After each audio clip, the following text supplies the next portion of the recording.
Global super লিগে তানজিম সাকিবের আগুন ঝরা বোলিং দেখলো হ্যাম্পশায়ারের ব্যাটসম্যানরা।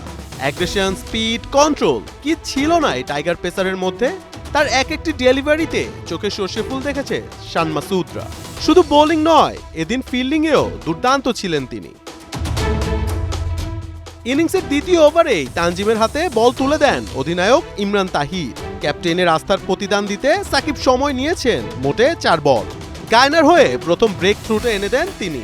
প্রায় 140 কিলোমিটার গতির বলে উড়ে যায় আলিওরের স্ট্যাম্প। লাইন ও লেন্থ ছিল নিখুঁত, তার সাথে যখন যোগ হয়েছে গতি, তখন আলীর আসলে উইকেট ধরে রাখা সম্ভব হয়নি। মিডল স্ট্যাম্প উপড়ে ফেলে তানজিমের সেলিব্রেশন ছিল দেখার মতো। প্রথম ওভারে দেন মাত্র 1 রান। পরের ওভারে আরও আগ্রাসী তিনি। তৃতীয় বল টম প্রেস্টের কাঁধে লাগলে ব্যথায় কাতরাতে থাকেন তিনি। 4 ডট দিয়ে নিজের দ্বিতীয় ওভারে খরচ করেন মাত্র 4 রান। তার বোলিং দেখে বারবারই বাহবা আর করতালি দিচ্ছিলেন কাপ্তান ইমরান তাহির। ইনিংসের 11তম ওভারে নিজের তৃতীয় ওভার করেন তিনি। Imran Tahir field set up করে দেন। বাউন্ডারি আসেনি ওই ওভারেও। 2 ডটের সাথে দেন 5 রান। 3 ওভার শেষে মাত্র 10 রান হজম করে নেন 1 উইকেট। তবে নিজের চতুর্থ ওভারটা ভালো হয়নি তানজিমের।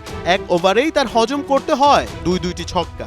শেষ ওভারে তিনি দিয়ে ফেলেন 16 রান। সব মিলিয়ে 4 ওভারের কোটা পূরণ করে 6.5 ইকোনমিতে দেন মাত্র 26 রান, যা টি-20-র যুগে একদমই বেমানান নয়। তানজিমের এই নিয়ন্ত্রিত বোলিংয়ের দিনে তার দল গায়না অ্যামাজন ওয়ারিয়র্স ম্যাচ জিতে নেয় 4 উইকেটে। মোহাম্মদ আদনান, 71।